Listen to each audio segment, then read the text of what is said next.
Petit. Et but. Oh, chute. Oh, une grosse chute ici à droite de la route. Oh, Zinedine. Oh non, pas ça. Pas aujourd'hui, pas maintenant, pas après tout ce que tu as fait.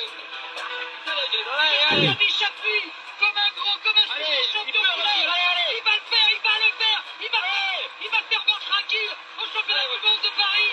Oh, il attaque de Villarban. Je crois qu'après avoir vu ça, on peut mourir tranquille. Enfin, le plus tard possible, mais on peut. Ah, c'est super. Et ben bonsoir à toutes et à tous, hein, bienvenue sur Sport 39. Je salue d'ailleurs notre ami Lucas Bavrel qui est présent. J'espère que vous allez bien, en tout cas que vous avez passé une très très bonne semaine.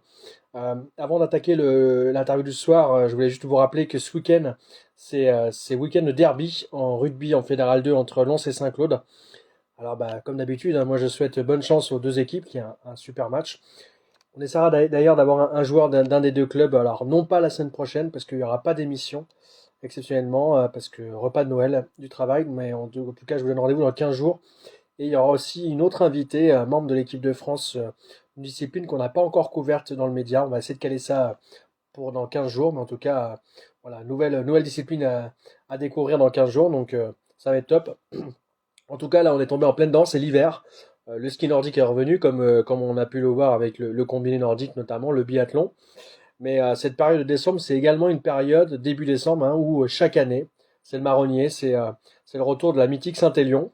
Alors là, c'était le week-end dernier, c'était la 68e édition de l'épreuve. Alors ce soir, on va recevoir un athlète qui a disputé, alors pas le format, on va dire historique des 78, 80 km, mais le format de la Saint-Express, donc 42 km. Moi, j'ai envie de dire, c'est pas vraiment une course express, hein, parce que 42 km, bah, c'est un marathon quand même. Donc, on va accueillir un Jurassien qui a disputé cette course, Étienne Pro. Alors, si Étienne est là, c'est parce que j'ai une connaissance, je vous avais demandé d'ailleurs, hein, si vous aviez des connaissances qui avaient couru la Saint-Élion, choses comme ça. Donc, c'est une certaine Acerbis qui m'a soumis ce contact. Bah, elle est présente d'ailleurs, Céline, je salue. Donc n'hésitez pas d'ailleurs si vous avez des questions pendant le live, des commentaires, n'hésitez pas à les poser. Et puis ben on va attaquer tout ça. Juste avant de débuter, moi j'avais eu la chance de participer à la Saint-Élion, alors le format petit, le 22 km il y a quelques années. C'était quand même des conditions assez particulières quand même, je trouvais. Donc on va voir un petit peu avec Étienne comment il a ressenti ça. Et puis bah en tout cas si vous avez des questions, n'hésitez pas. Allez, c'est parti.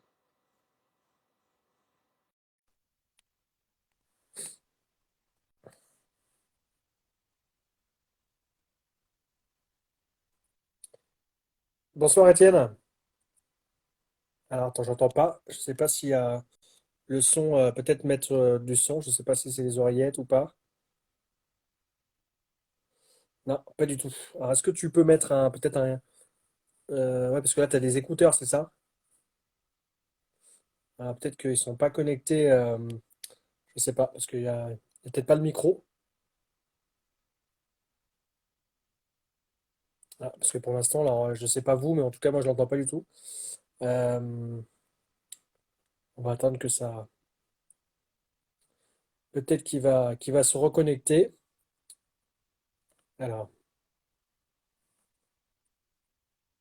on va voir, hein. De toute façon, c'est les joies du direct comme d'habitude. On n'est jamais à l'abri. Alors, est-ce que tu peux, alors du coup, c'est peut-être dérangeant, mais pas mettre les écouteurs, peut-être mettre directement le son du téléphone. Étienne, ça te dérange? Ah là, c'est bon.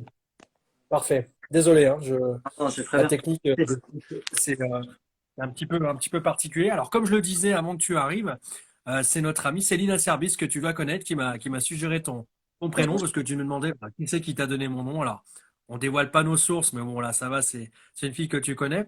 Est-ce que tu peux te présenter un petit peu aux spectateurs, bah, ton âge, un petit peu ce que tu fais dans la vie, puis d'où tu es originaire?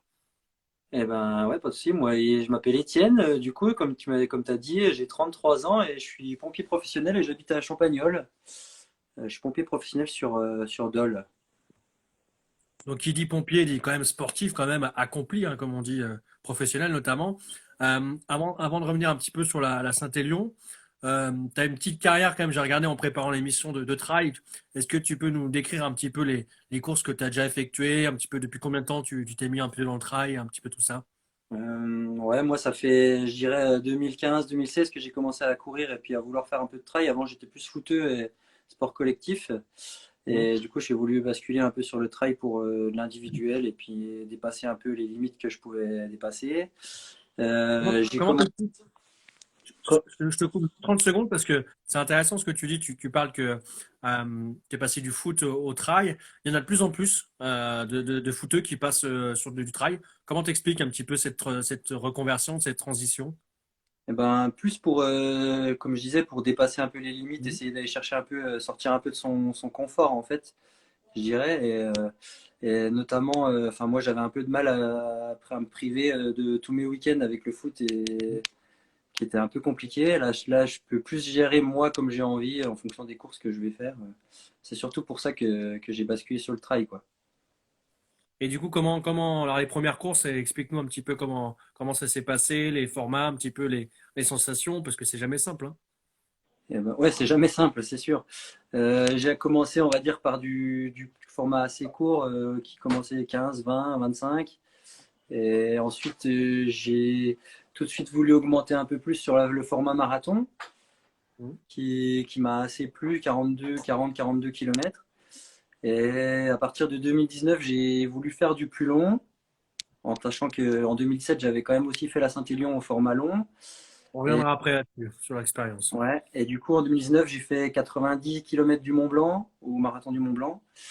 Et ensuite, 2020, je m'étais tenté, enfin, je m'étais laissé tenter par un ultra trail des montagnes du Jura qui était de 160 kilomètres, où j'ai été contraint d'abandonner suite à une blessure à 104 kilomètres. Alors j'ai vu ça, effectivement. Juste une première question du trail d'Herculé, d'ailleurs, je salue l'organisation, qui demande est-ce que tu es dans une équipe de trail? Parce que souvent, il y en a qui sont des équipes. Non, non, Est-ce que aucune équipe de trail. Je suis vraiment tout seul. Je gère tout seul et je suis pas. Enfin, j'ai jamais trop mis le pied dans une équipe, quoi. Ouais, alors c'est un petit peu la liberté que tu évoquais un petit peu. Alors tu évoquais à l'instant que la Saint-Élion et toi, c'était quand même une histoire qui a débuté en 2017 C'est ça, avec la grande épreuve. Je crois qu'à l'époque, c'était 72 kilomètres. exactement. Euh, T'avais jamais recouru cette épreuve, la Saint-Élion, avant cette année, quoi. Non, jamais, jamais, jamais. Je l'avais fait 2017 avec des amis et du coup, depuis, je m'étais jamais relancé dessus. C'est une course que j'avais laissée de côté et cette année, c'était l'occasion pour moi aussi de ressortir de ma blessure et puis de repartir sur un format un peu plus long. Et en fin d'année, c'est la seule course qu'on peut prétendre à faire avec un peu plus de longueur. Enfin, pour moi en tout cas. Sur ta première participation en 2017, c'était quoi un petit peu le souvenir que tu avais de cette épreuve? Parce que c'est vrai que on arrivera un peu tout à l'heure sur un petit peu les spécificités, mais voilà, première Saint-Élion, c'est comment on en sort? Première Saint-Élion avec des conditions d'une Saint-Élion, on va dire 2017, pluie, neige, froid, gros froid, verglas, des grosses conditions assez difficiles. Et, euh, et le fait de courir toute une nuit complète, enfin, moi j'avais mis un peu plus de 10 heures, donc déjà la nuit complète elle y passe, donc ça a été un peu une découverte déjà. Et ensuite, enfin, moi, j'ai vraiment apprécié courir la nuit, et donc c'est quelque chose aussi pour la raison pour laquelle j'y suis retourné cette année, on va dire. Alors, c'est intéressant ce que tu dis parce que moi, je me rappelle à l'époque, je l'indiquais tout à l'heure, que j'avais participé à la petite épreuve, hein, les 22 à l'époque. J'avais terminé 400e sur 1300. Donc, et j'avais craqué à peu près à 7 bornes de l'arrivée où il y a une grosse côte après un ravito, il y a une grosse bosse. Et là, j'avais perdu 200 places. Bref. Mais moi, ce que j'avais apprécié également, c'était de courir de nuit parce que on n'a pas cette impression de temps. Est-ce que c'est un petit peu toi ce que tu ressens aussi quand tu cours la nuit? C'est quoi un petit peu les sensations? Ouais, c'est vrai que le temps, on n'a pas cette sensation avec la lumière, etc., qui fait qu'on arrive à se rendre compte à peu près le moment de la journée où c'est qu'on est. La nuit, si on regarde pas la montre, on sait pas absolument pas où c'est qu'on en est, quoi. Et, euh, et moi, ce que j'aime, c'est les repères. On a beaucoup moins de repères en forêt, etc. Puis le calme de la nature la nuit, c'est aussi intéressant, quoi. Après, avec toutes les frontales au début, enfin, moi, je me souviens que il y avait toujours du monde à côté, et c'est l'avantage aussi de cette course par rapport à tête à d'autres où on peut se retrouver esselé. Là, il y avait toujours du monde avec toi. Euh, Quasiment, on va dire quasiment Ouais. les trois quarts de la course, il y a du monde. Après, il arrive à avoir des portions où on se retrouve un petit peu tout seul. Mais quasiment tout le temps du monde avec nous, ouais, devant ou derrière, quoi. Et en t'inscrivant comme tous les autres, les milliers, de participants, c'est ça qu'on recherche, c'est un petit peu bah, les conditions extrêmes, le verglas, parce qu'on le sait à chaque fois, chaque année, c'est presque la même chose. Et pourtant, il y a toujours autant de monde qui s'inscrit, quoi. Ouais. Après, je pense que les organisateurs de Saint-Élion, c'est ce qu'ils recherchent aussi. Et la plupart du temps, ils espèrent avoir la neige, ils espèrent avoir le froid parce que moi, j'avais pu accompagner des copains sur une course. C'était en 2018, je crois, et ils ont eu la pluie tout le long. Et forcément, c'est pas les meilleures conditions pour faire une Saint-Élion. Ouais. Euh, mais je pense que les organisateurs, c'est ce qu'ils aiment, la neige, le froid, et puis aussi c'est ce qu'on va rechercher parce qu'on sait qu'en début décembre, en général, on n'aura pas des bonnes conditions pour courir, quoi. Le risque, justement, sous ces conditions un peu fraîches, en termes d'alimentation, choses comme ça rajoute de la difficulté. Comment on perçoit un petit peu ça, cet aspect nutrition Après, avec eux? on se pose beaucoup de questions. Enfin, moi, je sais que, étant donné que je suis pas très très expérimenté et puis que je me dis que je cours pour moi et puis pour les performances, pour mes performances à moi, Mhm. euh, trouver la bonne solution en partant avec un départ à 23 h minuit, savoir à quel moment faut manger, à quel moment faut boire, etc. La nuit, c'est plus compliqué. Et surtout l'avant-course où c'est que pour prendre au maximum de force, trouver le moment et qu'est-ce qu'il faut manger, c'est assez compliqué. Et l'attente aussi, hein, parce que c'est vrai que pour expliquer un petit peu aux gens, on arrive dans des bus, on nous amène sur le lieu de départ, et après il y a quand même, alors il faut arriver peut-être une heure avant, ou je sais plus combien on arrive sur le lieu de départ, et l'attente arrive, et il y a aussi ce petit stress, puis cette gestion du début de la nuit à avoir, quoi. C'est ça qui est aussi compliqué, hein. Ouais, c'est vrai. Après, il y a toujours le stress d'avant-course, que ce soit la nuit ou la journée. Mais c'est vrai que la Saint-Élion, là, on arrive, bien sûr, on arrive en bus. Forcément, on va sortir, on est dehors, il fait froid. Faut pas se refroidir non plus pour pas partir dans des mauvaises conditions. Après, l'organisation est bien faite. Il y a quand même des chapiteaux. C'est très très bien monté, quoi. Alors cette année, c'est vrai que tu le disais, tu revenais d'une blessure, chose comme ça, il me semble avoir entendu ça tout à l'heure. Tu t'es lancé sur le format Saint-Express, 42 km. C'était à cause de ça, parce que tu étais de retour de blessure, tu pouvais pas t'aligner un peu plus long, l'entraînement était peut-être pas conséquent. C'est ça, l'entraînement, il a été assez. J'ai repris l'entraînement clairement depuis le milieu d'année, on va dire, et puis j'ai voulu augmenter au niveau des formats en passant. J'ai fait la Dark Trail d'Orgelais, là, qui a été qui a été une bonne contrepartie, on va dire, avec les D'ailleurs, 30 les 30 km. Et puis ouais, c'est vrai que le 45, c'était la bonne gâche parce que le 72 allait être un peu 72, 78, je sais plus combien c'était cette année. Elle est assez beaucoup trop compliquée, je pense. et on parlait de la nuit tout à l'heure. Est-ce que dans la phase de préparation, est-ce qu'on s'entraîne spécifiquement pardon, sur certaines séances de nuit pour préparer la course avec la frontale notamment ou pas du tout?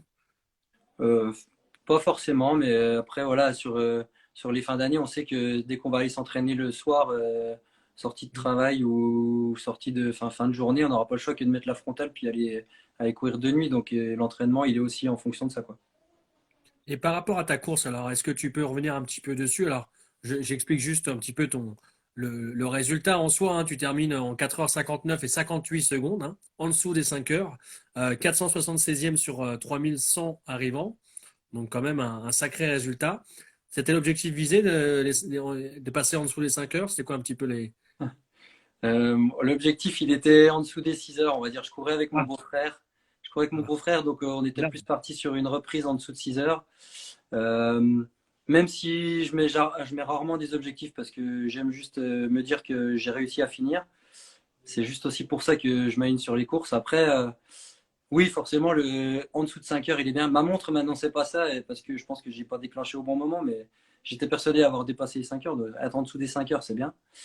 J'ai perdu beaucoup de temps. J'ai eu une bonne course dès le début, avec un bon rythme où j'étais très bien placé pour moi, en tout cas, jusqu'au 30e.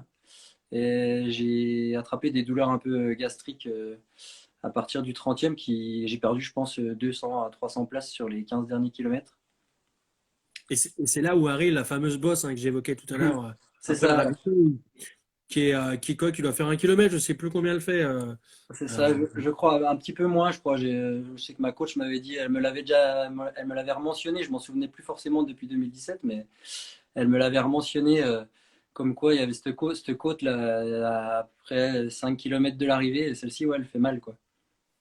C'est sûr que ouais, celle-là, elle casse bien les jambes. Alors, j'en profite d'ailleurs pour saluer Julien Coquille et sa compagne qui ont réalisé aussi la course. Alors, je ne sais plus quel format, mais en tout cas, je voulais évoquer un petit peu les autres participants après.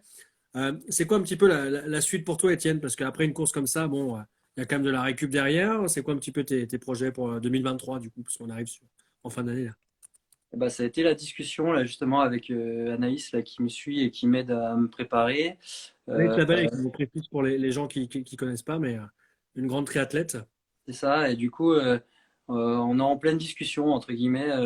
J'aimerais me réaligner pour pouvoir finir ce UTMJ 160 bornes en octobre l'année prochaine. Donc il y aura sûrement des courses entre-temps. Probablement la Maxi Race au mois de mai, 80 et quelques kilomètres. Mais rien n'est fixé.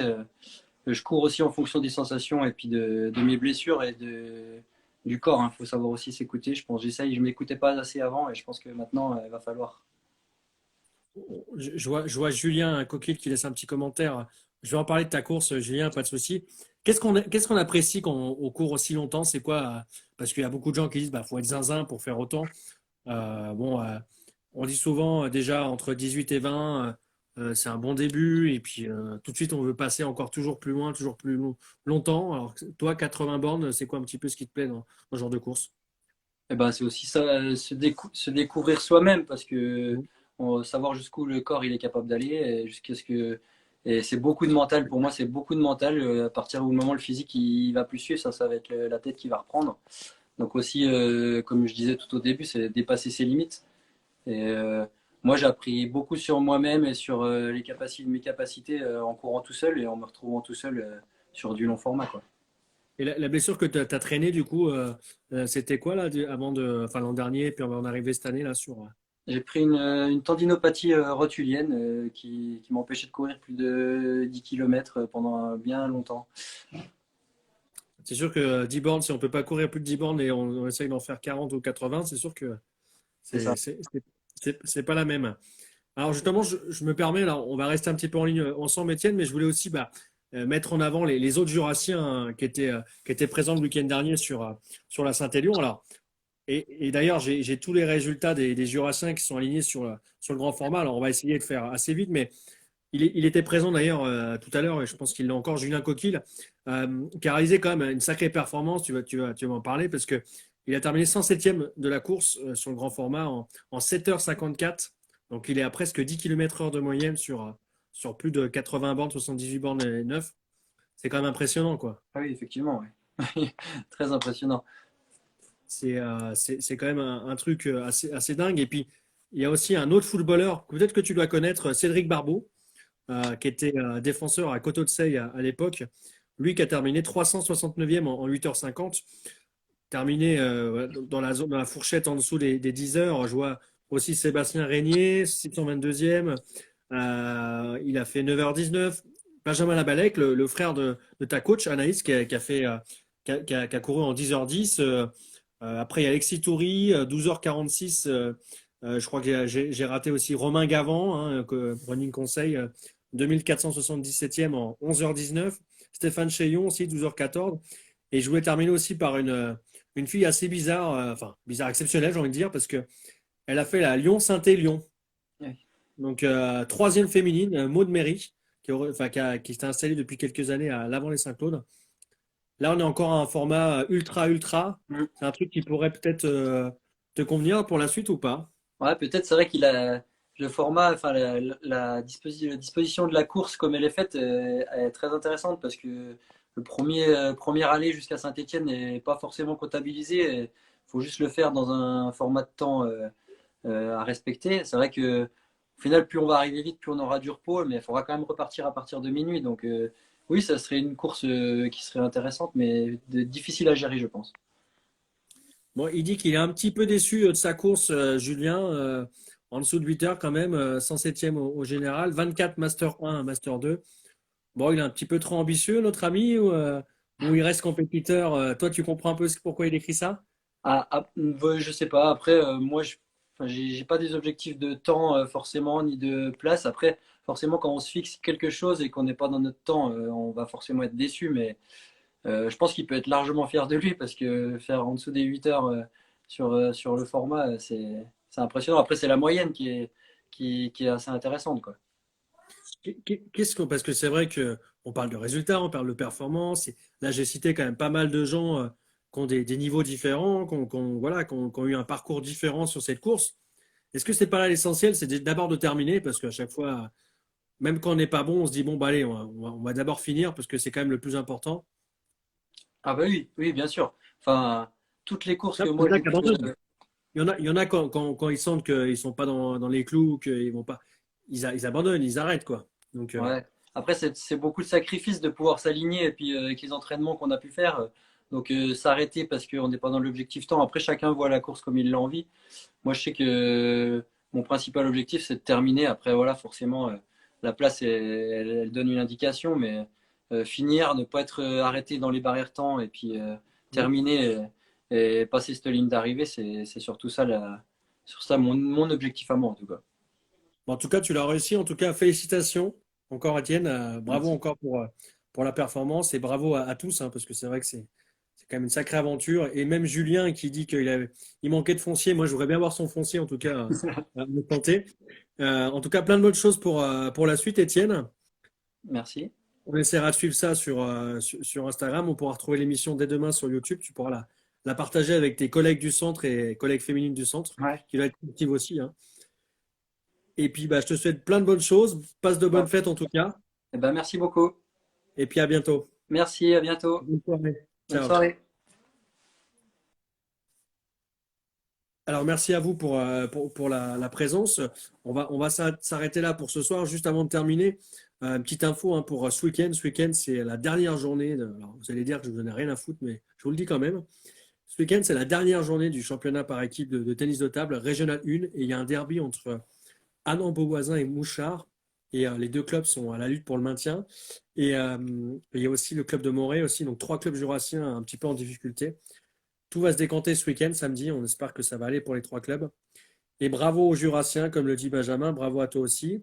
Et on essaiera de faire quelque chose. Voilà, le trail d'Herculé qui est encore là. Merci encore pour votre présence. On essaiera de faire quelque chose avec vous dans les mois à venir pour évoquer la course que j'ai déjà couru, comme beaucoup de gens, deux, trois fois déjà. Donc, bah, continuez à courir. Hein, c'est ce que je dis à chaque fois. Je ne vous demande pas de faire 40 bornes comme ils l'ont fait, comme ils ont fait, mais faites-vous plaisir.